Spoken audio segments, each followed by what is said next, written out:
Hello, welcome back to All For United WFC. This feels a bit weird, doesn't it? Doing it on a Saturday at a different time as well. But yeah, we got so much to get through. Yeah, why are we here? Did anything happen last night? I'm not too sure. I'm sure we're going to get into all of that anyway. But yes, Manchester United 3, Aston Villa 2. I think only one person in the predictions league went for that score. I think it was Lena actually, and the rest of us thought it may be a bit more comfortable. Ever since I've said jeopardy in the games, I've been to 3 games now: 3-2 against Brighton, 1-0 against Arsenal, 3-2 at Villa, which is all the jeopardy that you can possibly get. So yes, Mike, it is going to be a bit more of a party tonight, I'm sure, because I mean, yeah, wow, we're going to get into all of that. Charlie, I'm going to come to you first before we talk about the game. I might actually do this in reverse order and go through all the positives first, and we'll talk about the Villa goals towards the end because we don't particularly want to talk about those, do we? I just wanted to talk to you in terms of this is obviously another 3-2 win. The one that obviously everyone compares it to is the Arsenal one. Famously, obviously, we had an away end in that one as well.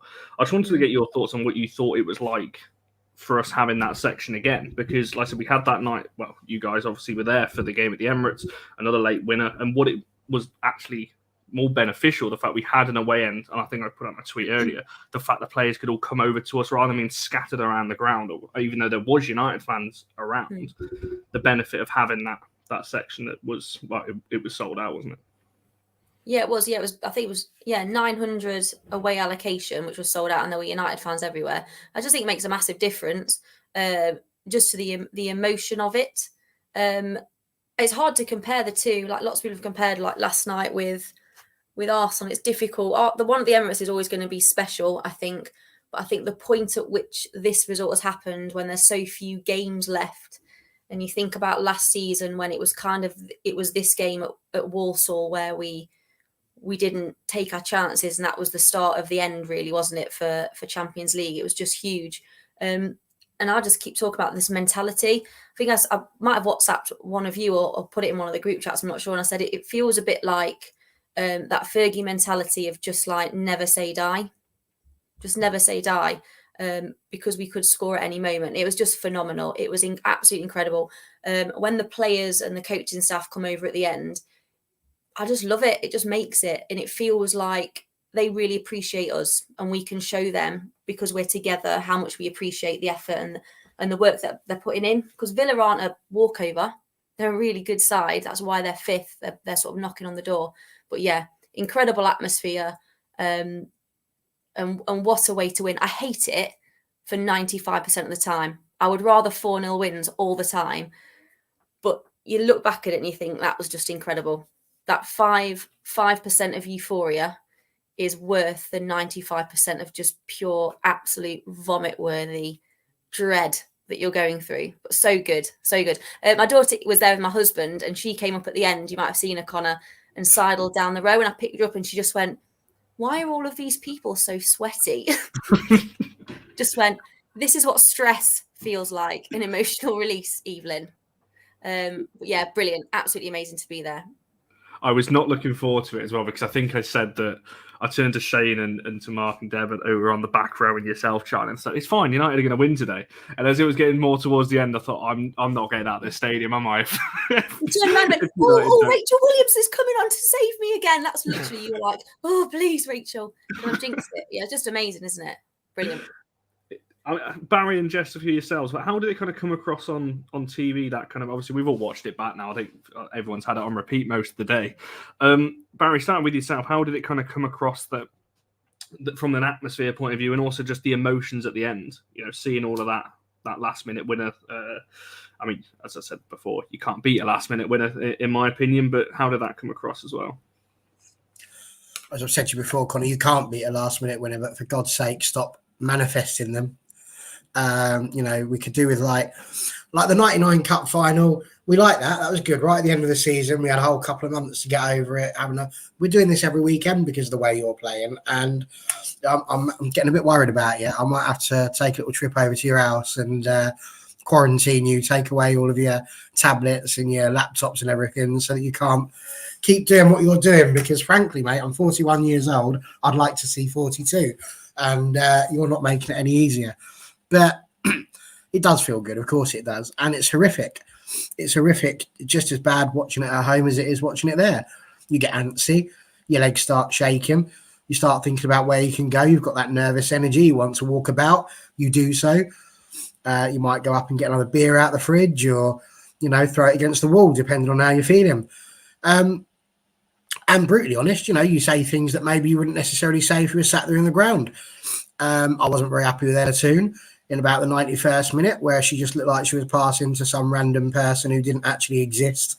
It was like, you know, on FIFA, when you're running on and you think, oh, brilliant, I'm going to go for that through ball pass to someone, and it just ends up going completely mental to someone on the opposite side. And you're like, that wasn't what I wanted you to do. That was Aston in the 91st minute. And it was horrific. But you get to that point, free kick, you see Katie Zellum stepping up, and you just go, you know, she's putting it in the right place. It's what she does. And you just pray that somebody in that penalty area can get to it. And it had to be Millie Turner, didn't it? You know, kicked out of the team. Aoife Mannion given a chance, something to prove. And this is where your rotation comes in, Connor. This is why I say don't just give people spaces, let them earn it. Because when they do that, this is what you get. People fighting for the shirt, fighting for the result. And that is why, boys and girls, we are on destination title. I was wondering how long it was going to take you to get that in. I'm not mucking about tonight, Connor. I'm not mucking about. You said you were going to get it in the show, and there we are, 6 minutes 40 on the timestamp. You've managed to get that one in there. I hear what you're saying, Mike, but as I said, as Charlie says, well, how good have those last three results felt? You know, it's would we have felt the same if we'd have won four? I'm actually going to ask that at the end. Actually, I'll ask each of you that. I'll come back to all of that one. Jess, for yourself, how do you kind of see it on TV? We'll talk about specifics and the goals and everything else in a second, but how did it come across for yourself? Just pure stress, to be honest. Not going to lie, just stress for over 90 minutes. And I really was like literally on the edge of my seat, head in hand stuff, screaming at the TV. My friend was with me, and I don't think she's ever seen anything like it. It'll be the first time she's seen me watch football, and she was just looking at me with like fear in her eyes. I think she was worried about what I was going to do if like the scoreline had stayed the same, either, you know, United loss or like a draw. Because I was saying to her, I was like, a point isn't good enough. In the week, I was saying that, you know, a point would be fine, but it was happening, and I was like, a point is not good enough. I was like, I want 3 points. So I'm fully losing my head. And yeah, obviously sort of last minute goal, and that was it. I went wild. The dog jumped up with me. There were scenes in my living room, to be honest. It was similar to being there. My mate was just sat staring at me, her dog's jumping everywhere. I'm screaming Bruce's name and throwing him around. So yeah, the dog was all up in for the celebrations as well. But they can't keep doing that to me, because my fragile heart cannot take it, to be honest. I had to go and lie down afterwards. And that was me done for the whole evening. I was like, just don't talk to me, I need to lie down. But, you know, we got the win, so that's all that matters, right? Do you know what's been quite nice the last two games as well, the Brighton one and this one, is it's been really frustrating in the stands because of how much time wasting, understandably, has been taking place from the other two teams. So Hannah Hampton was so annoying yesterday. I would have no complaints if it was Mary Earp. If it was the opposition goalkeeper, it's dead annoying. It was the same with Brighton in the semi-final. So I think that just adds to it. It adds to it. And the goal comes because we've got that extra time, because they've been faffing around, which you get why they're faffing around. A point's a good point for them. That adds to it as well, I think. Yeah, 100%, because you can see the other team taking the time. And you're like, come on, like, just get the ball moving, get playing. But obviously they're going to slow the game down. You know, a point for them would have been fantastic, really. Hannah Hampton was stressing me out, something chronic actually yesterday. No, I tend to agree with that. I agree with High Lane as well. I think that was actually the chance. I thought, that's it now. I thought that was going to be the last one, but we're actually going to do it in reverse order. I'm going to start with just talking about that Martha Thomas one, Connor. I'll tell you what came out of my mouth. I said those immortal words. She's bloody done it again. Like, literally, it was like Aston Villa. That was when she put it wide last time, wasn't it? And I'm thinking, oh my God, she's had a shot and she hasn't even hit it. But actually, that wasn't what happened. She was going for a cross. She's tried to wrap her foot around it. It just hasn't come off. You know, that could happen at any point in the match. It was just unfortunate for the timing, to be fair to her. But yeah, when you're watching it in normal time, you're like, oh God, what's happened here? Here we go again. But not the case. Indeed. I mean, Shane's talking about the ref. Ian obviously lost his phone, lost his caps. Like, I got cramp walking down the steps on the way out as well, which Shane actually had to help me down. I'm not even joking, because I couldn't walk down the steps. You need a Lucozade. I have got my Lucozade, to be fair. I've got Salt it with me. deficiency. But honestly, that was horrendous, trying to get out of the stadium. So thanks, Shane, for carrying me down almost. I was a bit worried on the way out. Let's start with the Turner goal. And we don't usually do this. We usually go in chronological order, but I think we've got to go with the moment. Obviously, the Turner goal. Charlie, for yourself, I think we said this at the time. It took us a few seconds from where we were to realise what had actually happened, because it was like, has it gone in? Has it not? Like, it was really like we couldn't really tell from where we were. But as Barry said, every time Zellum steps up for a set piece, you know roughly it's going to be on the money. It's going to be somewhere, where most of the players are. But yeah, talk to us about that goal and kind of just talk to us about it and anything around it. How many times, like whether you've been at the ground or you're watching on telly, watching the highlights, have we had now this season that little montage of close up of Zellum over a free kick, wide shot of the players in the box, and leads to a goal with like the Titanic music playing in the background. I'm going to fess up here. I actually got a bit emotional. I nearly cried, which is pathetic. Well, no, I don't know if it is actually. I don't think it is pathetic. Just want it so it's much. I just got emotional because it's at this point, the season is so short that dropping any points lets potentially 3 other teams back in or have more of a say. And you could be out of it. You could be out of the discussion. And with what happened last season, like, got to the last game of the season and it never should have happened that we needed to beat Chelsea, but we also needed Man City to lose to Reading. We got ourselves into that situation and it had already started to happen, like this never-ending snowballing of just things not going our way. But it was just incredible. You're right, we had to wait for Millie Turner to wheel away to realise that there'd been a goal. But when you look at it back, what a header that is. What a header. And I've watched it 1,000 times. It's one of those ones where you watch it all the time to see everyone's reaction. But there's loads of United players doing quite helpful things in the I know, I don't like rum, so don't start rumours. You clown. Did I say rum? I don't even know. I was just past it. If you watch it back, there's loads of players doing their job. So because Rachel Williams is on the pitch, there's 2 Villa players on her. Because that's what everyone's expecting now, that she's going to have a say. Hayley Ladd has got the player that's behind Millie, that's trying to get to Millie and just not letting her through, like keeping her off with her body. And Lucy Staniforth, God bless her, once a red, always a red, just puts in the most pathetic challenge. And you can see at the end when the players are talking to her, she's going, it was me. It was me that let that happen. Like, she's saying it to the United players. But what a leap and what a goal. And I think last season, we felt like, not last season, the very start of this season, we felt like Millie wasn't having as much success in the air as she should have been. And now she scored 2 really important goals. It was just incredible. I hate it, but I love it. I love it at the same time. But just a brilliant goal. What was she, about 10 yards out? I don't even know. And I've watched it 50 times. Just incredible. The highlight of it is her interviews afterwards. Her interviews. There's no media training happen there whatsoever. And I hope they never give her any. I hope they never give her any media training at all, because it's just pure emotion. Love it. Love the rest of the players. Love that I think you can hear maybe Vilde Boerisa swearing really loud on the BBC mics about what a good goal that was. Just brilliant. Loved it, every second of it. I don't even know if I answered the question. This is what I was like in the crowd. I think this is what I expected for this show, to be honest, because you're saying about how it got a bit emotional. I think it did, because I think I put in one of our chats that obviously I think I said this in one of our chats earlier, the Arsenal game obviously was massive and it still will remain to be massive. But I think at this point in the season, there's 4 league games left. I think a lot of people would have been thinking, oh, we're doing it again. Another draw away at Villa that could cost us at this point, obviously the league and potentially Champions League qualification, because of how tight the top 4 is.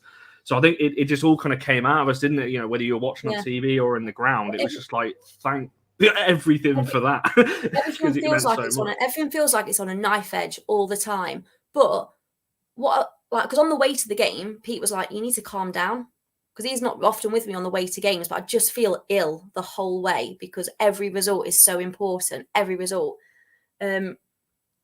But it just, everything feels like it's on a knife edge. But yet again, a sub has come on, and probably most people watching that going, why is he bringing a defender on for a defender? That's weird. But she said that, I think Wilcock and Skinner had said to her, we're going to get another set piece and you're the one. You're the one that's going to get on the end of it because you're really good in the air. But again, another brilliant decision that loads of us were probably questioning at the time has paid off. All the subs were really good again. Just amazing. Absolutely outstanding. I want to know how it came across on television, actually. So I'm interested to hear from Barry and Jess. Well, go on, Barry. How good was that goal in that moment? And just, like I said, the relief, really. The fact that we didn't actually drop points away at Villa like last season. That horrible feeling that we had this time last season. Well, it's exactly as it was there. Like, the only difference is that I don't have a cut finger. My phone is perfectly safe. I wasn't wet. On the 99 Cup final, when Solskjaer scored that goal, I broke the lamp. And that is hard to believe. And when I say the lamp, I mean the light shade above my head. Now, I'm only 5'2", so that should give you an idea, because I wasn't 5'2" when I was 18. I was about, 4'9". So to reach there was quite a leap, I've got to say. I've learned from that mistake. As you can see, my lights don't drop down quite so much. So everything in my house is absolutely well and fine, which is good news. But I was jumping. I was just jumping. I was dancing. I was screaming. I was shouting. I was singing Millie Turner's songs. But most of all, I was feeling just pride. It's what I feel all the time when I watch these girls, because they just, the mentality shift. And this is why, Connor, I was so frustrated earlier on in the season, watching people. I ain't got low ceilings. That's outrageous. Who said that? Mike. No, the ceiling's a normal size. It's not a Hobbit's house. But this is why I was frustrated earlier on in the season, Connor, genuinely, with the amount of people that were just jumping on anything that Skinner did, any signings that were being bought. It was so negative. And do you know what? I get a lot of abuse for being positive. I really do. And the last couple of years have been pathetic, the way people have had a go and decided to throw in their arguments at people because you try to be positive. But this is why. Because do you know what? The feeling I've got right now is bloody wonderful, because all I tried to do was support those girls because they bloody well deserved it. That's what they deserve. They didn't need pressure being put on them as if they are the Manchester United that's almost 150 years old and have won 20 league titles out of that time. They didn't need that. They just needed the fans to be fans and to help them across the line, because it's Skinner's job to put that pressure on as and when necessary. And he's done it so brilliantly. So brilliantly. And I'm sorry, I know this is going to offend people, but shout it from the rooftops, because that man has taken everything that went wrong last year and fixed it. He got the signings in that he needed. He's given us the attackers that we needed. He's given us the defenders that we needed. Mary Earps is now world class rather than just bloody brilliant. He has helped to mould this team into what it is now. And I am telling you now, it is just a wonderful feeling. And jumping up and down, watching that, it's that mentality shift. The one that last year he was ridiculed for every single time when they were saying, oh, he says that every week. We've got to learn from that. We've got to learn from that. You don't learn it in a week. You don't learn it in a week. You've got to learn it over time. And that's what he's had. He's had a year and he's done it. And you know what? This is vindication.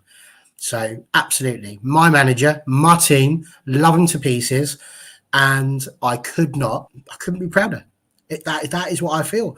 It's not just the emotion that's there in your voice because you know that they're doing well and that this is so close. And ironically, and you know me, Connie, you know how much I like being right. It's not even that I want to be right. I just want the girls to get what they deserve, because this season they deserve that WSL title. They deserve it. They've been the best team in the league by far.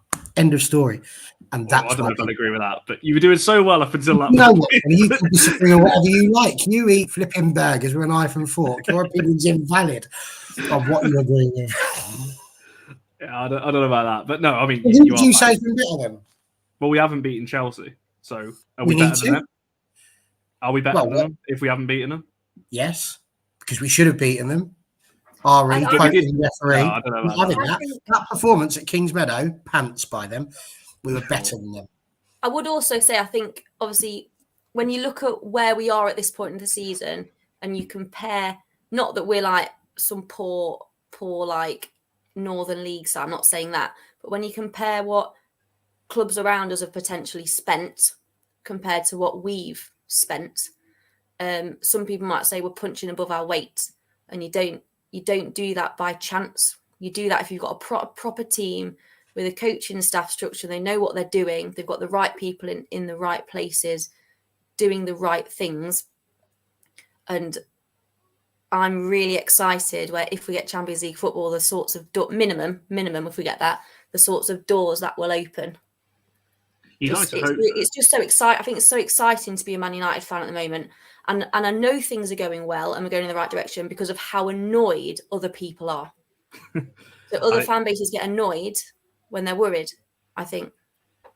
That's definitely the key too. I just want to quickly shout before we obviously, Jess, I'll come to yourself. Obviously, thanks, John, for the kind words there. And fair play to you if you're obviously at the game watching Tsitsipas versus Dominic Thiem there. I hope that game is going well. I was keeping an eye on it a few minutes ago, but I don't actually know what the score is now. But fair play to you for tuning in from inside the stadium. So, no, I appreciate that. And everyone, if you like your tennis, by the way, go and subscribe to John's channel there because it is fantastic. So make sure you're doing that as well. Jess, for yourself, obviously the Turner goal would start this kind of conversation. I mean, yeah, just talk to us about that goal, really, and how good it all was. Yeah, I mean, to be honest, the second I saw it leave Turner's head, I was like, that's going in. But this probably isn't going to make any sense because it still took me a good few seconds to actually react. It's like in my head, the second it hit her head, I knew it was going in. But I still did not believe it for a good few seconds after the net had bulged and she'd like run off celebrating. And then, I mean, I've mentioned it before already, I just lost my head. I really did. Like Barry, dancing around, jumping, like everything. And to be honest, I actually, when I saw the substitution, so I know a lot of people were questioning why he's putting on a centre-back for a centre-back. When I saw that sub, straight away I was like, oh, actually, yeah, that makes a lot of sense.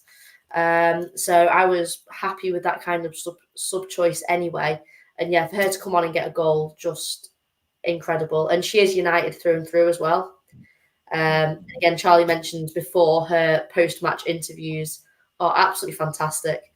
The way she's like, I just got my noggin on it. I just love her. She's so funny. I think she should just be left to do all media correspondence, basically. She should be like the mouthpiece of the whole of Manchester United because you can't not like her. Imagine her doing the weather. Just imagine. It'd be amazing, wouldn't it? Absolutely incredible. I love her. I need just like an ounce of her energy and optimism. Like if she can just tell me her secret, I would be happy. Because she's great. Just she's so like pure and like you can just see the joy and how happy she was to do that for the team. Absolutely fantastic. Such a good game. Well, other than the fact I hated 90 minutes of it, it was a fantastic game. Yeah, I loved it. Did you hear? Do you know what though, Jess? Sorry, I was just thinking about the people that you're talking about, the players. They're all like that.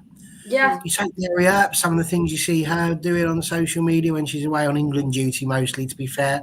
But they've just all got this brilliant personality about them. This excellent. They are all so likable. And as like a girl that plays football as well, they're also relatable. I've probably mentioned this on past shows. Like I watch their like behind the scenes kind of videos, and it is literally what me and my teammates are like, basically. Like that is what women's football is. So seeing them also acting like that, you just think, oh yeah, they are literally just like us, basically. We've said this before, haven't we? I think Mary Earp said once in an interview that she was on an England camp since she's been at United, and she didn't say who the player was, but a player from another team was like, because there was a few United players there, was like, oh, you lot really like each other. Yeah. She was like, yeah, we really like each other. But you can see it. You could see it at the end. The thing I wanted to ask was, did anyone hear or read the bit that Skinner had said, which endeared him to me a little bit more, when he said, when she was stood over that free kick at the end, he was saying in his head, you got to keep calm here. If this goes in, you've got to be calm. Don't be mad. And then he just went berserk. Yeah, just couldn't hold it in. yeah, it was so good. I Like, like to see that. I love to see that. I love seeing that from managers.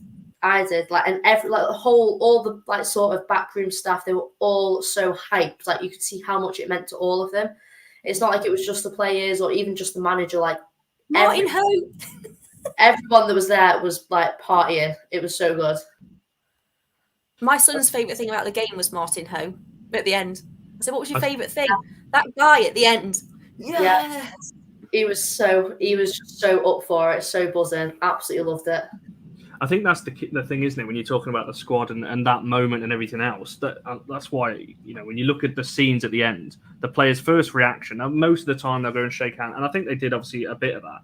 One of their first reactions run straight to where we were. You know, Garcia's knee sliding away in mine. You know, the bench is running across. Like, it was just to see that, and I think that's why it meant a lot more, I think, than just a normal. Like, I think I put in one of our group chats, the Brighton win was obviously fantastic. It sent it to Wembley. This felt like a massive, because I think if we draw, the title's probably gone. Top 3 is still pretty possible, but, you know, it's even more in the balance then.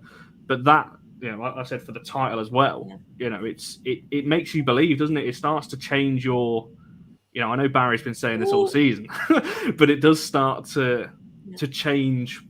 I don't know, because the players what champions do, isn't it? The players love the away following as well. They talk about it all the time. And it's easy probably to pay lip service to stuff like that. Oh, yeah, we appreciate the away fans, we appreciate that they travel. But you do feel like they do. And you're right, they were straight over there, all of them. Absolutely straight away, loved it. Aoife Mannion even taking her sub stuff off, doing a whole John Terry. She's like, if I'm celebrating this, I'm doing it properly. Not having a hoodie on. But yeah, just brilliant. We could talk about that one moment for an hour. We could talk about it for the next 33 minutes. And we have for 27. Well, I think, because like I said, I don't really remember. I know a lot of people are talking about the midfield, and to be fair, I think, you know, when you're talking about actually bringing Millie Turner on, I thought it was needed a bit earlier, because that side for me was getting, I think I turned to, it was either Mark or Deborah Andrew. I said to one of them that it was worrying me that Villa were actually getting the better of the chances in the last 25 minutes. It's like we weren't the team that were dominating in the last 25. I was like, Villa are going to win this, because they, you know, obviously they had their own chance, and it was coming from that channel. The unfortunately, I don't think Man U had a great game, but it was coming from that side. And I thought, you know, the change might have come earlier, but it came when it did, and again it paid off. You mentioned the subs again; it's another sub that has come. And to be fair, you could argue all the subs. I don't think Thomas was fantastic, but you could argue all the subs made an impact. Barisa comes on, I thought it was a bit too late, but you know, she wins the free kick that then leads to the goal. Turner comes on, wins the game. You're talking about Williams coming on against Reading. She scored winning goal, same with Brighton. The subs are making Garcia, another example in the game that at Old Trafford as well. The subs are coming off and making a huge impact as well. So, yeah, as you said, we could talk about that Turner moment for the rest of the show, but we do have 4 other goals to talk about. I don't really want to talk about the Villa ones, I've got to be honest. And don't.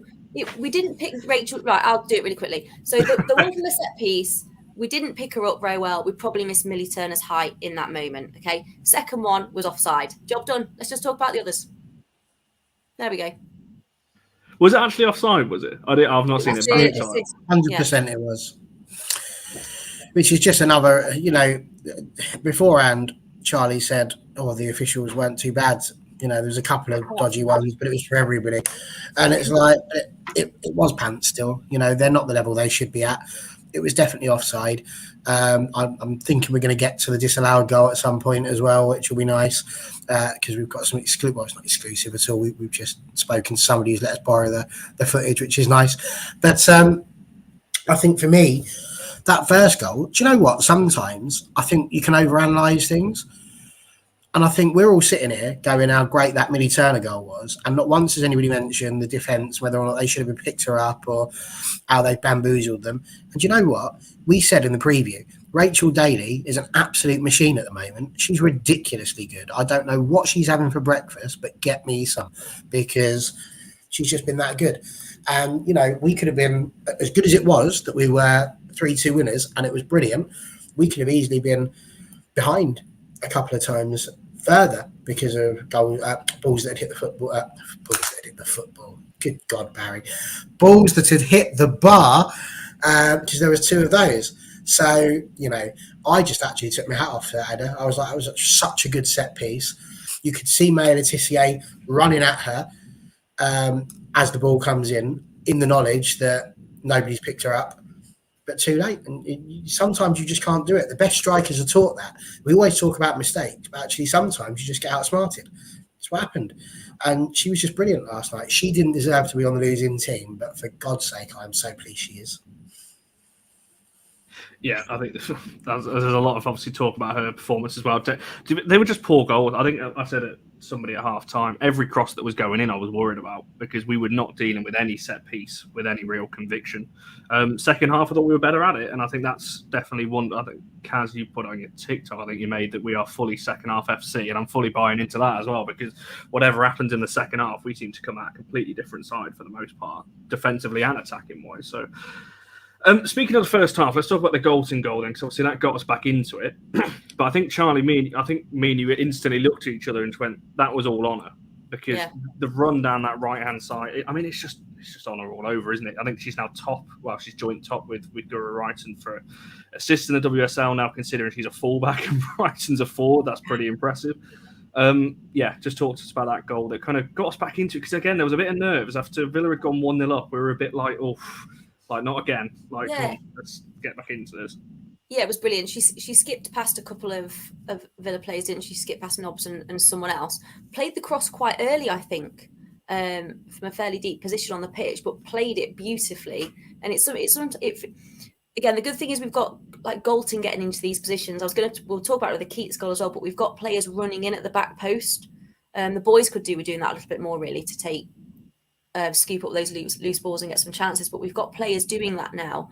And the thing with Ona, I think I might turn to you or Deb as well and said, so this just needs to be like school ground football, like schoolyard football. Just give it your best player and just let her keep running with it. And that's what it feels like with Ona sometimes. She's so good. She's so good. It's hard to describe how good she is. I think she is the best. She is the best. I could put up an argument for the best player in the WSL. Full stop. The best player, just absolutely incredible, and she did that time and time again. But what a brilliantly weighted and placed ball, because I thought she'd taken it too early. Me, the professional fullback, I thought she'd crossed it too early, but it was just beautifully placed. It was a little bit too far out from goal for Hannah Hampton to dare come, I think, and try and get it. But again, brilliant anticipation from Galton that was going to happen to make sure that she got into the box. But it was all her. She's so good. We say this all the time, running out of like superlatives for her, really. I don't like comparing it to men's game, especially Man City, but it reminded me a little bit of how De Bruyne crosses the ball for Man City, that kind of on the right channel, that kind of slightly off the ground, that kind of whipped in cross to the back post that you see De Bruyne do for City just all the time. And someone's already answered the question I was just going to answer. Yeah, in the WSL, they're both on 9. So yeah, like I said, and I just very before you jump in, I think Charlie, I think I said this about a couple of months ago. People need to stop talking about Ona now as the best right back in the league. They need to start talking about her as the best player in the league because I think she's now in that conversation. Well, she's been in it most of the season, but if people can't see that at the moment, like you said, I don't even have any more words to describe how good she was. So I'll throw it over to Barry to try and come up with some more words to describe how good she was and that goal from Galton again. I don't think there's enough superlatives in the world for Ona Batlle, to be honest with you. I think the biggest compliment people could probably pay her is to say her name properly when you commentate, and that would be absolutely wonderful. You know, you get someone like Michael McCann who takes all that time talking about, I'm going to say her name so I'll get it wrong, Marnham. And then, you get someone like that. It's quite an easy one. It's just Spanish, really. We do that in primary school. So I think I can work it out. I'm pretty sure they can. So that'd be quite pleasant. But she's just unreal. She's just a beast. Again, we speak about these players that are a machine in Rachel Daly, but unbelievable. It's just down that right-hand side. She's going to attack. She's going to get the crosses in, that she's going to work hard, win the ball. But my question to you, Connor, would be, you're talking about comparing a Man United player to a Man City player. Do you not remember David Beckham? You too young? No. Okay. Beckham was an excellent crosser of the ball. Absolutely. So can we stop bringing City onto this channel, please? It's outrageous behaviour. No. Watch how they cross the ball. It's completely different, and you'll see what I mean. It's that type of pass is what I'm referring to, not necessarily. Beckham. Well, he is a better crosser in my opinion, but it's that type of De Bruyne-esque pass is what I'm talking about. It's less of a cross; it's more of a drilled through ball. Is what I'm trying to say. But no, she's brilliant. There's a question coming up in the comments about what would you do to keep her, and again, I've argued it time and time again. We do need to break the bank potentially to keep her, but I honestly don't believe it's going to come down to money with Ona. We've just spoken about how well everybody gets on and what the spirit is like in the changing room. For me, I don't think it's going to come down to that. It's just going to come down to ambition or, possibly familial decisions, because she's Spanish, obviously, not English. So she is spending time away from home and she might feel homesick. She might want to do a James Gordon and just go home. So I don't know. There's going to be 1,000,001 reasons, and we will only ever look at that one. We will just say, give what we can. It'll be up to Ona at the end. But my biggest hope is that she sees the love that every single United fan's got for her and how much we want her to stay, and that she will. No, I really hope so. I hope James Corden doesn't come back to the UK. That's a whole other conversation, which we don't really want to get into on here. That's for sure. There's so many comments that are saying the same thing. Emma here talking. I'd give her what she wants. Yeah, I think I've said on previous shows. This is the one player. I think if you're going to up the wage structure, not completely smash it, but up it, because you've got to at certain times for certain players. Ona is the one that you do it for, because, like I said, she's just that good. And yeah, I've got to be honest, when people say that, you really hope that she puts in some outrageous sort of demands in there. Like instead of a team bus, they arrive on elephants or something like that. It'd just be, I'd like to see that. A little bit of carnival, a little bit of pageantry. That would be quite something next season. Just imagine that, like they have in the NFL. Please welcome the Manchester United women's team, number 2, Ona Batlle. And there she is on a little elephant, just wandering along, everyone, hi. He gets down on his knees, she jumps off, kicks a ball. It's amazing. The elephant can have the ball in its trunk, just sort of, what a time to be alive. And why is that happened? It was in her contract. We had to do it. So we said give her what she wants. Do you know what? If that's what she wants, fine. I'd love that. I'll turn up just find the elephant myself if it'll keep her. I'll go raid Chester Zoo. If that's going to keep her in a United shirt, then fine.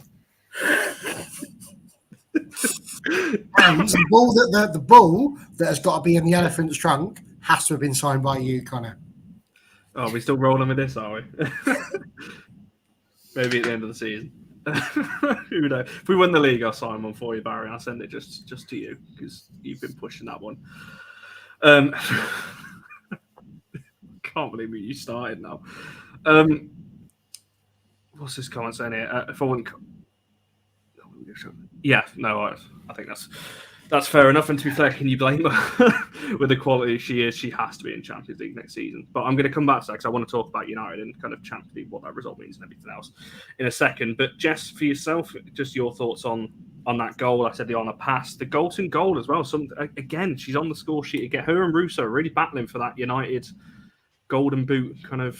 Yeah, I think the goal in the season has been kind of just almost like misreliable when it comes to getting a goal, and an important goal as well, like sort of equalising goal. She's bagged a few important moments, and I think there was a comment before that we've seen that she did end up on her bum. Of course she did. The second that ball went in, I was like, she's on the floor, basically. I would be interested to see what would actually happen if she managed to stay on her feet. I think the world would just spontaneously combust, to be honest. And I think would all cease to exist because I don't actually think it's possible. But no, yet again, a fantastic cross from Ona. Quite honestly, like, she's getting so good, it's getting a bit boring now. Every single week, we're like, who are we going to put in the player of the match poll? She is there. I don't think there's been a single week that she's not made it into that top 4. And I think one of the reasons she is so good is that consistency. even a bad game for her is like a kind of 7 out of 10. She has not dropped below that all season. Most of her games are like 9, 10 out of 10s, really.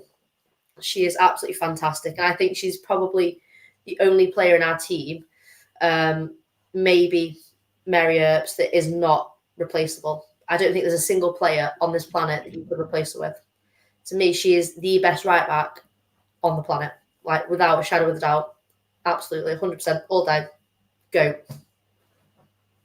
Yeah, no, I think that pretty much sums up. What about that one, Jess? I'd love to see Jess try an elephant out of Chef the Zoo. How are you going to manage that? Well, I don't know. If it'll keep her in a United shirt, then I will find a way. I wonder if I can I'll just ride it out. What are they going to do? I'll be on an elephant. Just look casual about it. It'll be fine. No one will suspect a thing. If you look suspicious, walk it out. Just tell them to watch our show and go, it's all right, it's just my dog's grown a bit, that's all. Exactly. They'll understand. I'll just say this for Ona and they'll be like, yeah, I need another season of hearing all the different ways we can say her surname. My favourite is when they say like Ona Batlle. Yeah. That's a personal favourite of mine, to be honest. I mean, we could just replace the elephant with a badger. Yeah. That would be different. Ride it like a skateboard. Yeah. That's one idea. Where is this conversation going? We're gonna on a badger. On a budget. Oh, Barry. God. Also, Charlie, Dalton fell over when she took the shot as well, so we knew it was going in. Yeah. Indeed. There's all kinds of comments about badgers now. Let's get to some of these other comments. So Honours obviously streets ahead. I'd go as far as to say we have the best fullback pairing in. I mean, to be fair, that was something I wanted to get to actually talk, because obviously Blundell got the assist for the Paris goal, which we'll get to in a second. But Charlie, I'll start with yourself. Would you say that we have the best fullback pairing in the WSL currently? Because a lot of I think someone made the point earlier on that if you take those assists and goals away from our fullbacks, we're probably not even in the top 4 right now. Yeah, I think we do have the best fullback pairing. Not based on that though, because if you take all of Bunny Shaw's goals away, City might also be 9th. Or if you take it's one of those ridiculous things, isn't it? That. But yes, I do.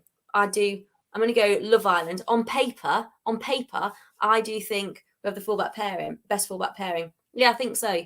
Last year I might not have said that. I think Hannah had a tough first 15 minutes last night, but then she was really good. But I think over the course of the season, I think we've got the best fullback pairing. Again, Pete, who's not been to loads of games live, watched on telly, what do you think was who were our best players, or what was the best thing about Man United? He went, your fullbacks are the best thing about Man United. Not one of them. He didn't pick one of them out. He said they were brilliant, and I agree. I think they both offer quite a lot. I think Hannah's got less assists than she had last year, but I think her defensive work has massively improved.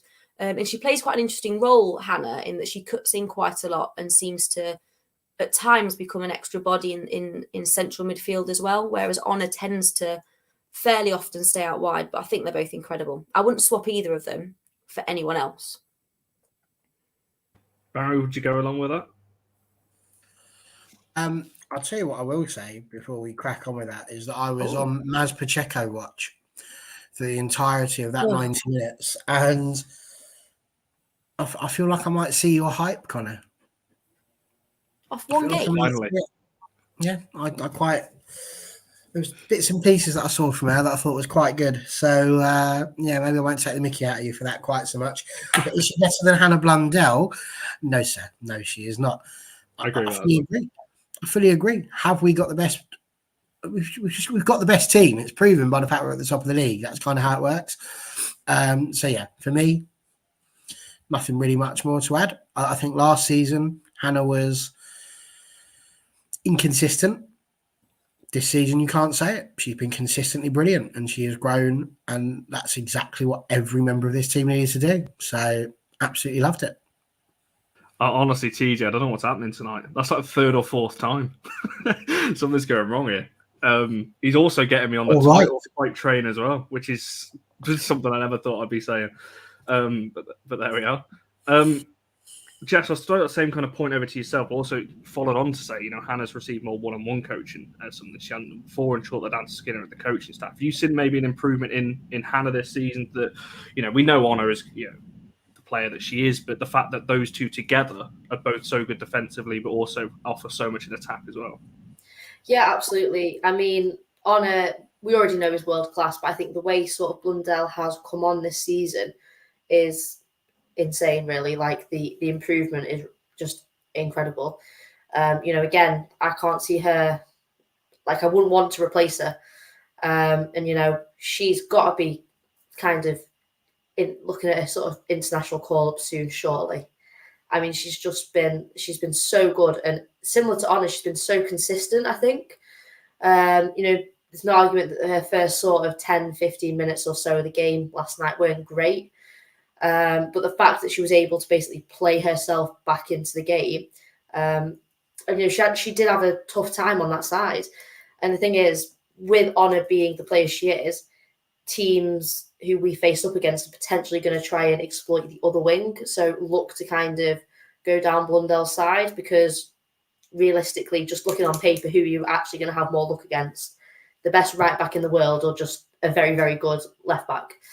But I thought she did insanely well, and she has done this season. Again, she's one that we are always looking to kind of put into the player of the match poll.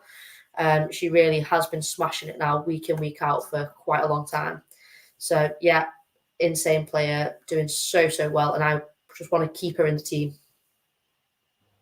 Yeah, well, as Barry said, we are where we are with the team that is currently playing. So I don't think there's going to be too many shouts for change. Well, certainly not 4 if you include the final away from the end of the season now. And we are where we are in the season. So, yeah, I think as Jay saying Blundell deserves all the applause. I think she has had a much better season than last. I was a little bit worried for her because I thought there were players that were coming up in that position that could potentially take it. Obviously, with Jade coming in, I thought maybe we might see Ona switch to that side and Jade will start on the right when she's fit because of all the hype that's come from Canada. But no, I think Hannah has kept that spot on merit. I don't think she had a worldy game, but again, she offered another assist. So it's one of those, isn't it? And yeah, talking about this is why Jay hoped we'll see her soon. Yeah, it's good to have those options, is what we say about the top clubs in Europe all the time. They've got options all over the place. Can I say something as well? It's sometimes there will be games, and like talking about Hannah specifically, but just the team in general, there'll be games when you come up against a well-drilled side who have really good players like Villa, and Brighton were well-drilled in the semi-final, where you're not going to win 4 or 5-0. And I think you learn a lot more about a team in games where they have to work harder and show more grit and show more determination. And that's what Hannah did. Hannah had to work really hard defensively, whereas quite a lot of the time she gets to just bomb on offensively. I think you learn a lot about players in those sorts of games that we had last night, her and others. And I think if we keep harping back to it, I think it's important. This game killed us last season. It did for us. And it could have happened again this season. But the players just dug in and they fought for each other. And it wasn't flashy. We didn't run through Villa like we maybe hoped that we would, but we were never going to really, because Villa are a good side. But I think, again, mentality-wise, we learned, again, so much about them as a squad of players. As a squad of players, it was just brilliant. It doesn't have to be flashy all the time. They have to be able to adapt and deal with different situations. And they've dealt with some really difficult situations, some difficult games this year that the last 2-3 years they wouldn't have dealt with in the same way. So I think this is a side that, in the cup at least, took Chelsea, to the wire. They played pretty poor, let's be honest, against Chelsea in the league. Took points off City this season. They're a good side. They're not certainly a walkover this season anyway. So yeah, they're quite good. They're quite good for a vets team, aren't they? I was thinking that Jordan Nobbs on the wing. I was like, what's going on here? But they're good though, aren't they? It worked, and yeah, like I said, I think I said it earlier on that I was a bit worried in that second half. I thought they're going to end up winning this because they were still creating the chances. Something else I wanted to mention that it was spoken about very briefly in the comments earlier. I don't want to spend too long on this because it's more really for the Spurs preview on Friday. Obviously, Katie Zellum got her. I can't say got her, but obviously got a yellow card in the second half. So that means obviously she's going to be suspended for the Spurs game. Charlie, for yourself, what do you think that means going into Spurs? We know Spurs aren't a great side. Let's be real. They're in a relegation battle of their own right now with Reading to play. Just on that, actually, 21st of May, by the way, Reading v Spurs. at the bottom of the league. Arsenal, Chelsea, and United City. What a day of WSL that is. But Charlie, how big of a loss do you think she's going to be from that game? And also, who would you like to see come in that midfield? Because we've got quite a few options that can come in.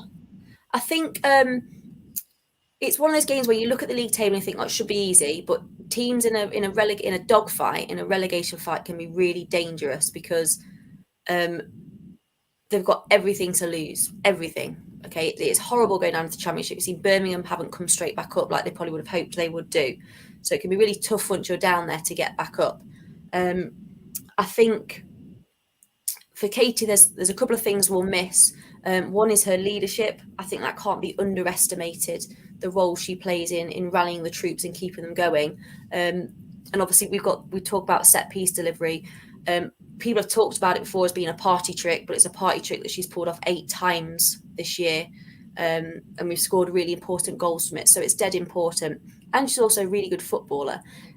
So I think we'll miss her in that regard. I'm sure the players wish that she was playing.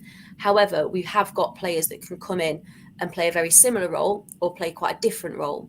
So it might be a really good opportunity for VBR, for Vilda to come in. And again, throw down a little bit of a marker about what she can do. And that was my second one, was Cascarino. So if you want someone to come in with a little bit more metal, who's going to shore up the midfield alongside Hayley Ladd, it might be looking for a Cascarino. I'd be interested to see if her not being there alters the midfield a little bit more than perhaps just that one player that you've got to bring in. Because there was a bit of talk last night about Cascarino and Vilda, perhaps. And trying something a little bit different. But again, unnecessary changes maybe aren't what you're after at this point. But I think it will be Vilda that comes in. I'll be interested to see how things go for Cascarino, because obviously we've got her in on a 6-month loan deal. So it'd be nice to see her play. But I expect Vilda to come in. Because again, Vilda's a really good set piece player as well. So it kind of fills that hole, doesn't it? So yeah, I expect her, but you never know. Skinner might do something off the cuff. We'll see. Be interesting. I was going to say, you mentioned that's her 8th one this season. No player has got more than 2. So if it's a party trick, it's just a fluke. She's only it's a little party. Well, she's absolutely smashing everyone else at it. So it can't just be a one-off. The next closest trick. is 2. The next closest is 2. I don't even know who it is. Who even is it? Who cares? Because it's not 8. Exactly. I'll throw same question to yourself, Barry, in terms of Zellam's suspension, but also this one, because I'll kind of throw in the Toon discussion as well, because it was something else that was mentioned a lot during the game. Emma's talking about it. I think Ladd and Toon could both do with the rest. Both seemed off. Toon in particular seemed completely off it. In my opinion, you might have seen it differently, but to me, she's not looked on it for a while. And this, I said to somebody at full time, I think that was probably one of her worst games this season. I thought she was very, very off it. Could you see a potential? There was a comment a bit further up about a midfield that we could, that they'd want to see, a Ladd, Cascarino, Vilda. Cascarino, Zellam obviously is going to be coming out. She's got to. Do you expect 2 changes in that midfield? Because Charlie said there, it might change things even more. With we know that Ladd, Zellam, Toon trio has been the one. You take one out, do you need to maybe change a couple to filter it in? How would you kind of play it for the next one? Do you remember the old days when your choice used to be Groningen, Moore, and Lucy Staniforth, and you were trying to wonder which one of those would come in? And now we're talking about Vilda Reisa. We're talking about Cascarino. We're talking about some players here. Grace Clinton, who's just won a championship, eventually might be in this conversation as well. I think it's really good that we're in this situation where we've got the depth and the level of player, I think, has moved up a bit.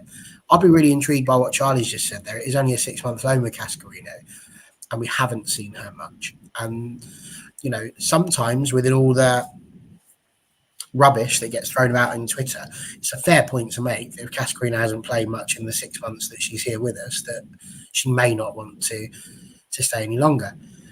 So that would be my big thing there, is do we give her a chance? Do I expect 2 changes? I don't really know. I think Mark will probably stick with what he's done all season. It's the right thing to do, which is to put your strongest team out and the one that you trust the most.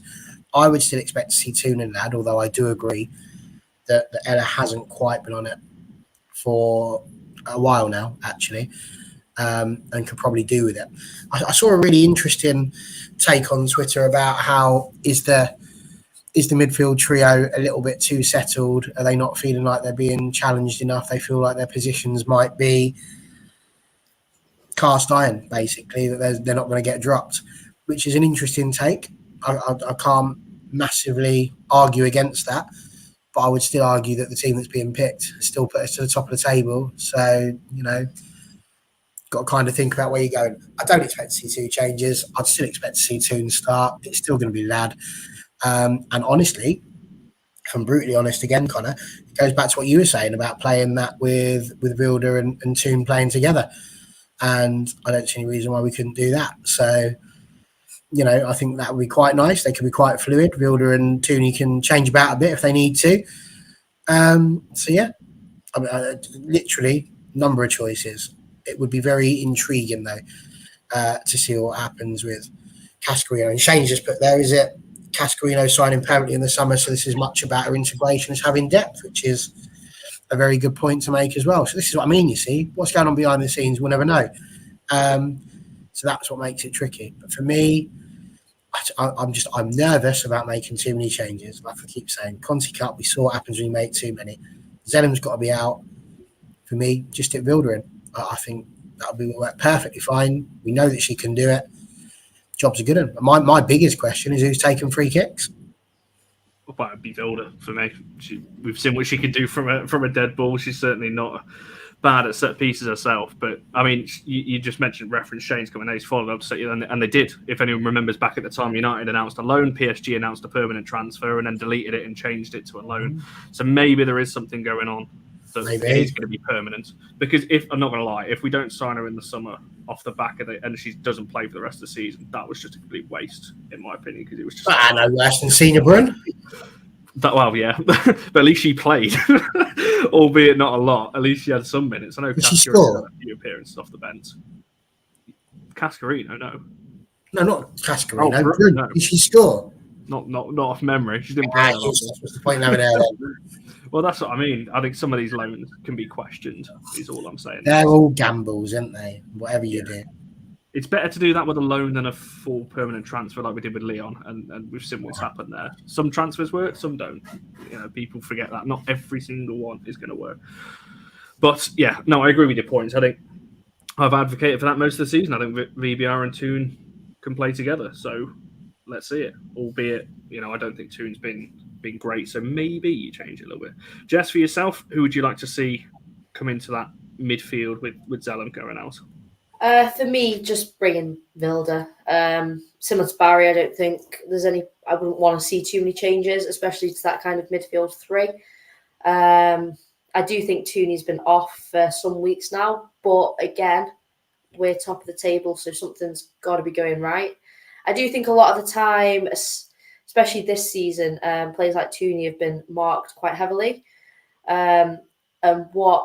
Although some games she seemed quiet, she's not actually been as kind of bad as some people are making out, because what she has done is draw players out for other midfielders, Ladd to step up, Zell to go over.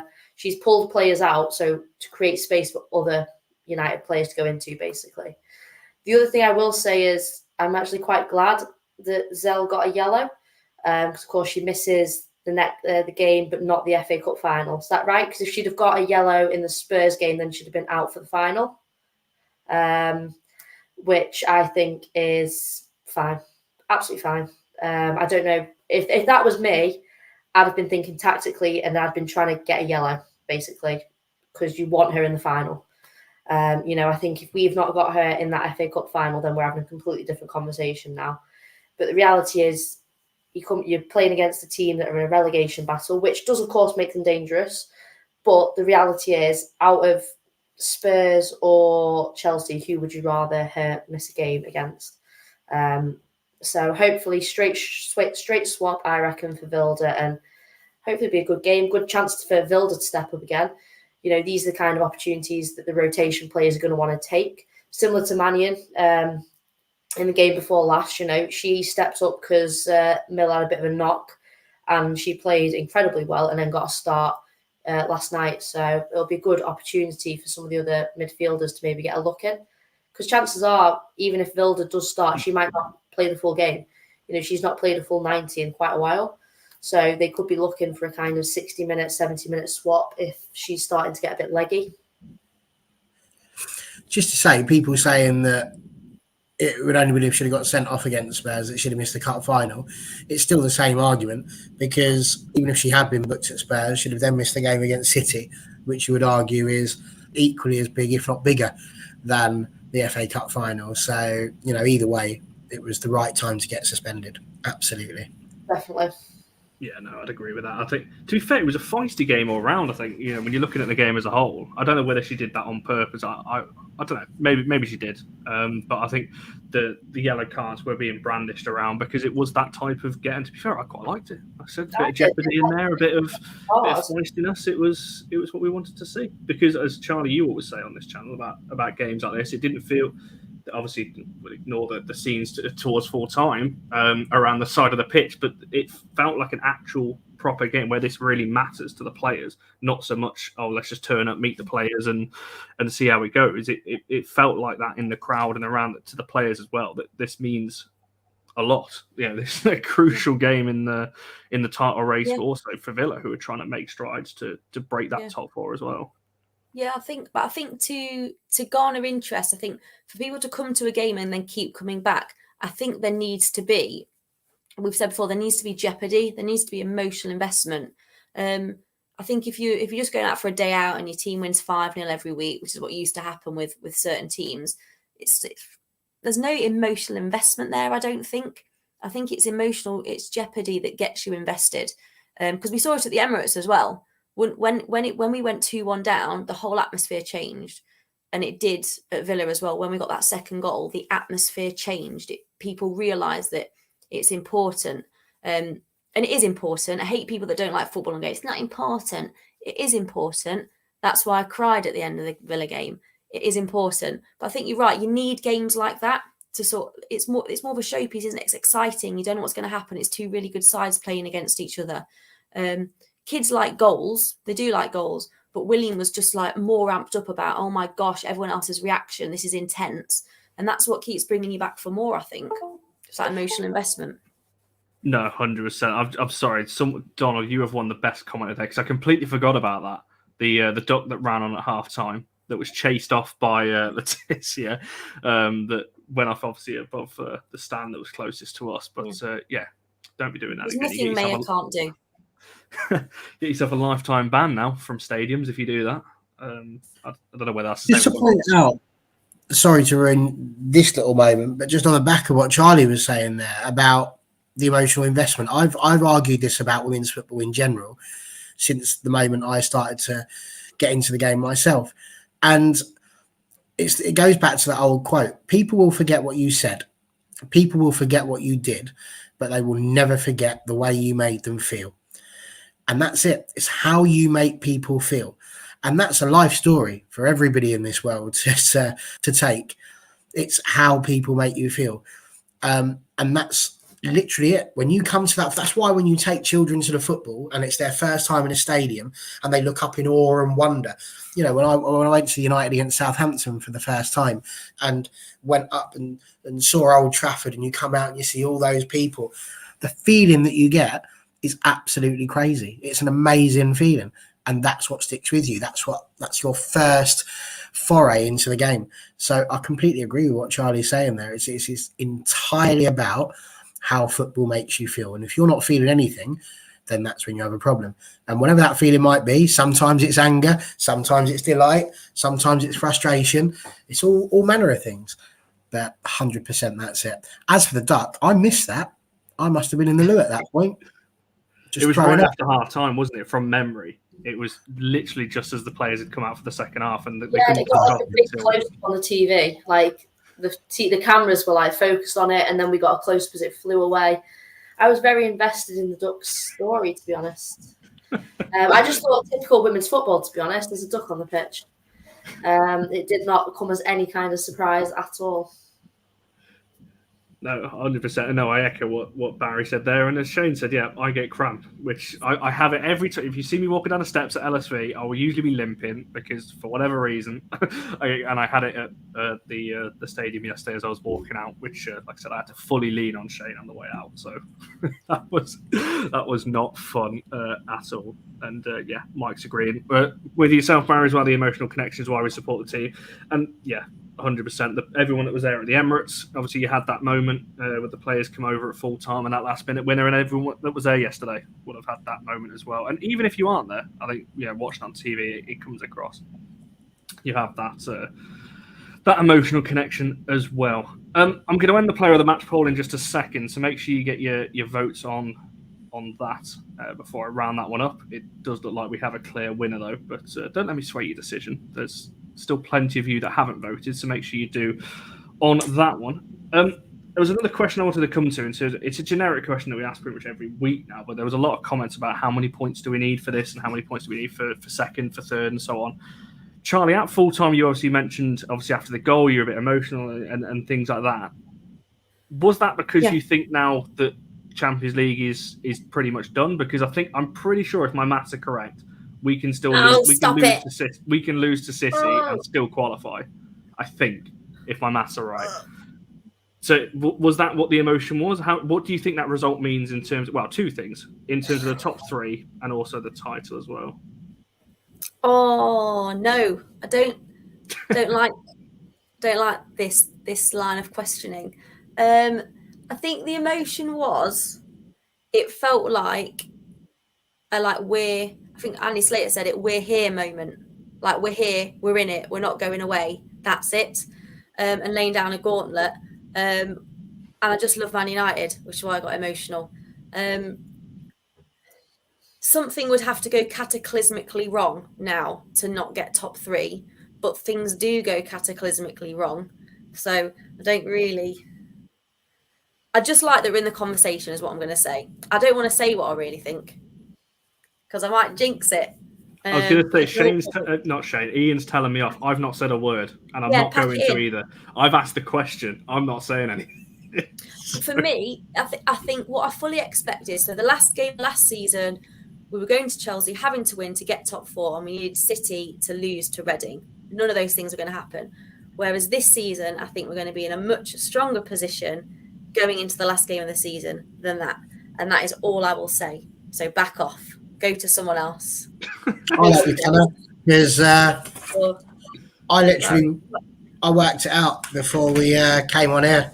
Have you done some maths? Go myself. I did some maths and had a go at what I thought the results were going to be. 21st of May, by the way, is going to be a banger because by that point in time, United and Chelsea are going to be on roughly the same amount of points, and it will be all to play for. So that day is going to be the real Super Sunday after all the fakery that we've had over the last 20-odd years. But I don't see Arsenal getting past 47 to 50 points. So with that in mind, and us already being on 47, I'm going to go so far as to say is beat Spurs, job done.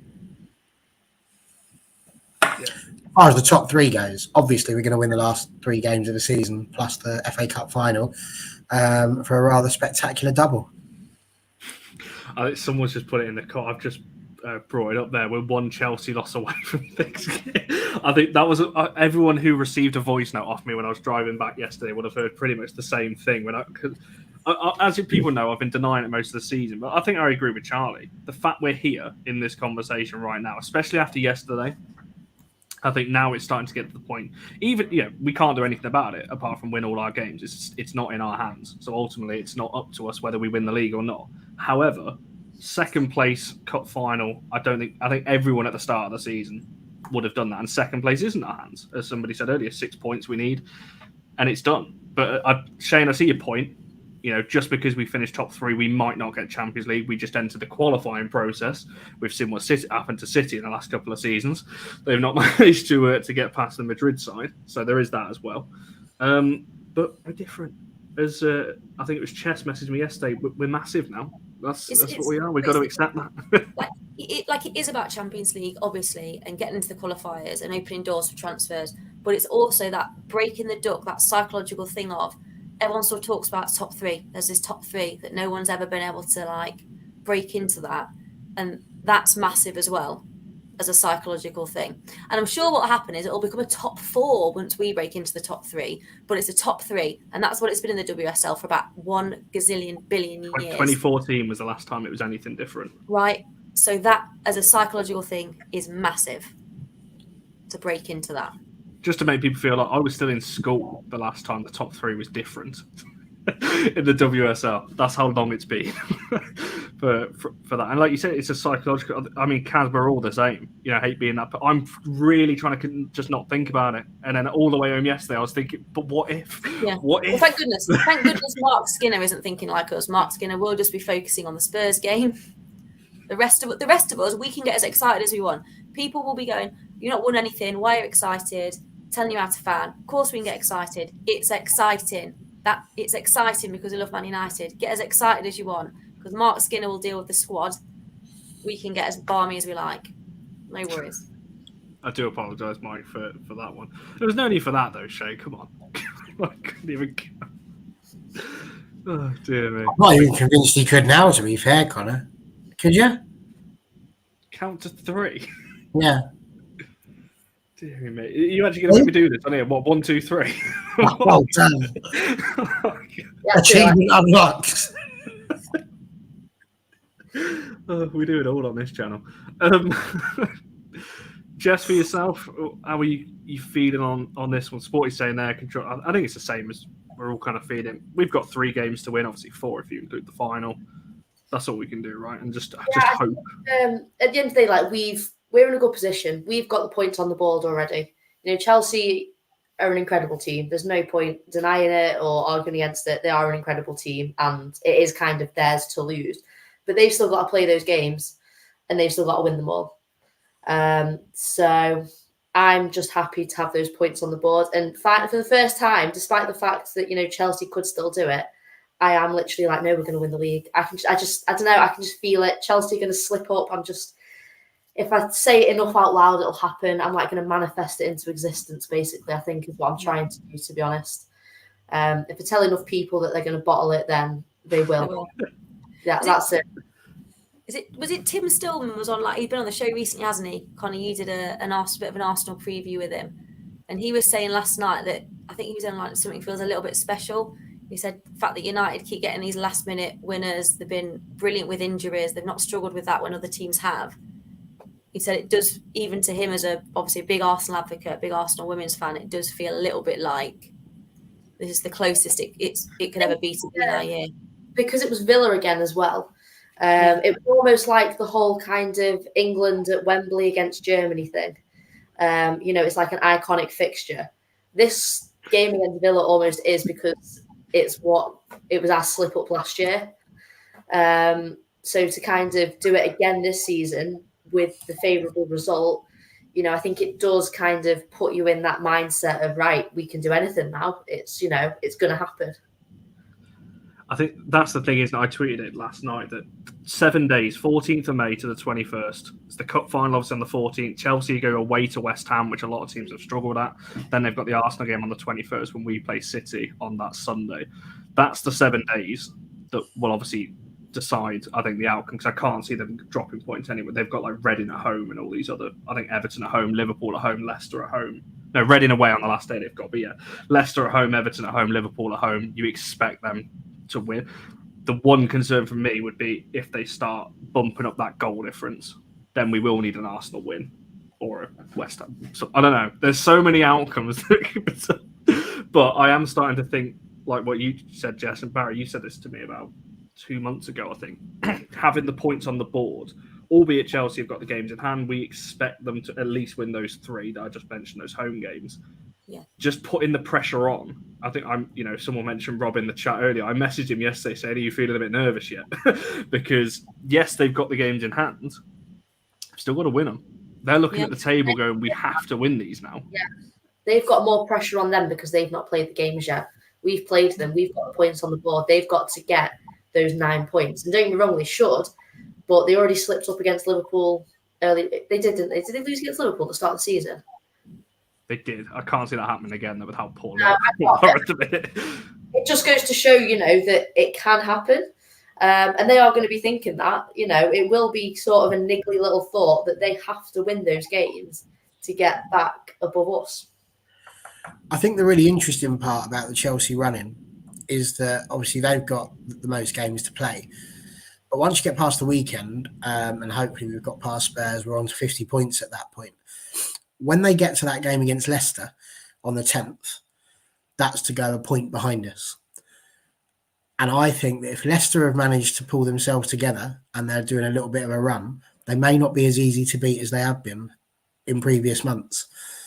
And that, with the heightened pressure of United and nearby, plus the fact that on the 17th, which is obviously just after we played the cup final, they've got quite a big game coming up then. They've got West Ham United away. And as we all know, West Ham United away, easily get a draw there.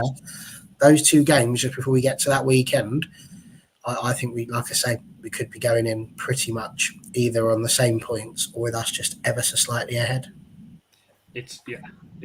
I think Yehuda just put it a second ago. If you can't get carried away by where we are at the minute, then what's being a fan without getting excited and carried away? Some would call it delusion. Some would call it. You've got to. That's why we're in. That's why everyone, as Barry said earlier, when you talk about emotion and things like that, that's why we love football. We might not finish first. We might finish second or third. I don't think it really matters from here on out. I think, it's been a great season. We've had some great memories along the way as well. And strap in and enjoy the ride. Deb saying if Chelsea can go on this run of games they've got left and win them all, fair play. They'll be worthy champions if they go on and win everything. Every single game from here on out. They went to the new camp and drew with one of the best, well, arguably the best team in Europe right now in Barcelona. That's a pretty good achievement in itself. So, we don't know. We don't know, but there's certainly a lot to keep an eye on. That's for sure. Embrace it on a European sort. That's going to be the title, I think, for Wednesday's show, Barry. There we go. That's what we'll go for your fans forum. What? Didn't see. See, you probably won't until the last game of the season, Dev. I'm not that. It's only my third game back. Come on, I'm only just about getting back into the into it. But no, I did see Charlie. I thought you were going to go over the seat in front of us. I've got to be honest, because you were the row behind. I thought you were going full. Normally Yorkie John's there for me to hold on to his shoulders in front, but he wasn't. It was two small children under the age of 8, so I had to be careful. Let's be honest. Connor only gets carried away when he sees a knife and fork. Of course. Who doesn't? Well, to be fair, most do, but whatever. Let's end this poll. Let's see what the poll is saying. If I can actually end it. There we go.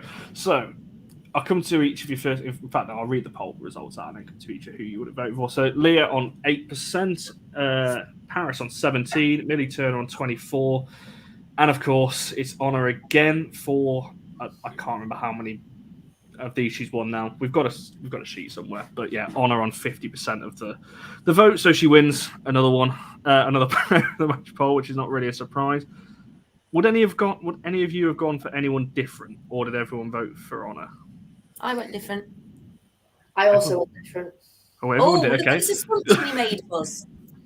Okay, go on, Charlie. Who did you go for then? Millie, just emotional response. Had to be her. She came on with one job. She was given one job by Mark Skinner. It was to go on and win the game, and she did. Huge. Absolutely. Vote for her. It should have been Ona, really, probably, for overall game, but Millie Turner for me for that moment. I think, sorry, Justin Barry, before you say yours, I think that's what I said in one of our chats tonight. It depends how you define player of the match, because if your player of the match is someone who's performed over the period of time that they played, then it's probably Ona, or it's probably someone like Paris. If you're going for someone who made the biggest impact in the biggest moment, it's Zellum or it's Turner or somebody like that. Barry, who would you have gone for yours? Well, I've looked at your little sheet, and it's the 7th time that she's won the player of the match poll, so just want to throw that in there for you because I know how much you like that. However, I personally, I find it lunacy that you mention Millie Turner, and I'm glad you mentioned it, Connor. I think it's because you knew it was coming, without mentioning Katie Zellum, because she doesn't get her head on it unless you have that. What I like about Katie Zellum is that when you need a big moment, again, we mentioned David Beckham, I mentioned David Beckham earlier on, and you think back to that goal against Greece in the Euros qualifier. And you just knew he had a chance of putting it in there. And it's the same thing with Katie Zellum. When you are in that last few minutes and you've got a dead ball situation and you want a ball that's going to be put in the right place for one of your attackers to attack, she does it. So just so everyone's aware, I voted for Ona Batlle. That's not a problem. She absolutely deserved it for over the hole. But for impact, consistently, I think it's just sentimentality over a season. I would have gone with Katie Zellum for that reason, because it's just unreal every time. Just perfect delivery. So there you go. That would have been me. Do you know what? I actually considered putting Vilda on there because she had a one impact on the game. She won the free kick, which then obviously led to the goal. So, you know, you're talking about impact on the game. It changed the course of turning it from a point to 3. Jess, you said you went for somebody different as well. Who did you go for? I went for Turner as well, purely just because I was like, oh my God, she's got the winner. And before I could even look at any other name, I knew who was going to be there, but I still just, I don't know, I just got emotional again, so I just went for Turner. However, really, I probably would have actually gone for Paris, purely because I think that I don't normally rate her that highly. This season, I feel like she struggled a little bit. So I just really wanted to give her a little shout out because I thought she played really, really well last night. And I feel like I'm normally quite critical of her. But I really thought that she did a good job last night. So yeah, she's realistically probably my player of the match. I'd agree with that, to be fair. I think I said to somebody at full time that I thought Paris was, well, I thought she was excellent. A lot of our attacks came on that right-hand side. I thought she had a fairly solid game, to be honest. You know, and we briefly touched on her goal, but again, running at the back post, another goal for, how many goals is she on now? Is that 8? Paris is on now in all comps. I think it's 8. If my stats aren't, so someone's going to have to stack. I know that. I didn't check it, and I've already checked one of your stats for you, Connor. I'm not doing your whole job. I think it's 8 for the season in all comps, that is. So yeah, I can't disagree with what people have said. Like, obviously Turner had the biggest impact. Ona's just Ona. She's won it again because she just is that good. And yeah, Paris as well. So yeah, good votes all round on that one. Just notice this comment. I hope you enjoyed it. I'm sure you did as a United fan, obviously being there as well. As I said before, if you see us at a game, come and say hello. Obviously saw a few more of you guys in the comments on yesterday after the game. It's always better after a win, meeting you guys as well. But even if we've lost or drew, do come up and say hello. It's always great as well. And 100% actually, a lot of people didn't actually see that at the end. Paris was actually singing along with the song, that kind of really hyping the crowd up when the players came over the second time after the little kind of team huddle. So that was nice to see as well. Just before we wrap this one, Emma wanted to have a little bit of a moan about something. I said I'd come back to it. I don't really know what to say because I'm not a public transport person. I drive everywhere, so it doesn't really affect me. I'm sure Ian in the comments is going to have a bit of a moan about this as well because he loves his trains as well. But yeah, so the train strikes happening on the FA Cup final weekend. Yeah, that's not idea. Is that for the... It is the women's FA Cup final, or is it the men's FA Cup final that's happening on? I can't remember. I don't keep too much attention. I don't pay any attention really to these things anymore. I mentioned pay, Connor. That's what kicks it all off in the first place. Stop. Indeed, as well. But yeah, I've lost the comment now. It is the men's one. Yeah, I knew it was one of them. I just didn't know which way around it was. And the Saturday before the women's. See, I didn't know that either. Dear me. Well, hopefully we get a good attendance as well. I think Charlie's had a little bit of an update on the attendance. It's looking good, is it not? For Wembley, United have pretty much sold out our allocation now. Yeah, only looked like a very small smattering of tickets left in the United section, and considering they've gone the route of just very targeted groups of people are able to buy tickets, I think that shows us fairly good demand. Hope there's lots of other United fans elsewhere, though. So we've got big numbers. No, 100%. And just before we wrap this one up, I know Barry wanted to bring this one up, and I know Ian said do not mention the officiating. I just wanted to let someone have a moan about it if they wanted to. The disallowed goal that we had. Can anyone give me any valid reason as to why that was ruled out? Yes, the ref is rubbish. The lad one in was it first? Yeah, it was because it was in front of us. Yeah, the first half. Could anyone in the comments, anyone on the panel, any reason as to why that was ruled out? Because No, I've watched it so many times now and I can't see it. There was no genuine reason. Hannah Hampton went down and the ref fell for it, basically. That's all I'll say. There was no reason. It shouldn't have happened. They shouldn't have gone down.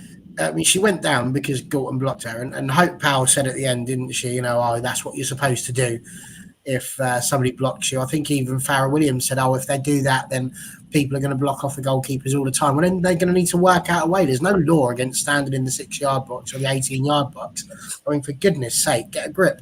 That's ridiculous that you can't just stand there. She runs into her. It's not like Gorton's sitting there. She hasn't got to move for her and go, I'm ever so sorry, Anna. Did you want to get past? You know, it's not a blinking dance. So, yeah, it was ridiculous, especially considering Gorton doesn't really even touch her. I'm sure it's her own player that knocks her down. So, absolutely pathetic and annoying because it might have been a much easier game had that gone in. Great goal by that. It certainly would. And the fact that Ian's saying no reason as well, our resident ref, yeah, I don't get it. But no. Thought it was worth mentioning anyway. But there we are. But, right. I've lost the comment I was going to bring up. I can't find it. Anyway, right. We're wrapping up there then. Obviously, the men's channel is live now actually, I think. I think Barry's going to hop across onto that channel now. Quite literally, yeah. So make sure you go and watch that. Obviously, if you're following the men's side as well. When are we next back? There might be a show on Tuesday. Potentially. Keep an eye on the Twitter for that one. If not, obviously Barry will be back on Wednesday for the fans forum, and then we look at European tour. What was that, sorry? For a European tour. Oh, I'm tempted to use that title, you know. That was in the comments earlier. So yeah, regardless of if there's a show Monday or Tuesday, Barry will be back on Wednesday. Next Friday, obviously, it's the preview. Obviously, make sure you like and subscribing, all of that jazz. Obviously, follow the Twitter. A lot of the updates and stuff like that are on there. It's been fantastic having so many people in the comments as well. As I said, you know, if you see us at a game, come and say hi. You'll see obviously myself and Charlie and Jess and Barry at all games coming up, I'm sure. So make sure you do that as well. I shall see you guys in the next one.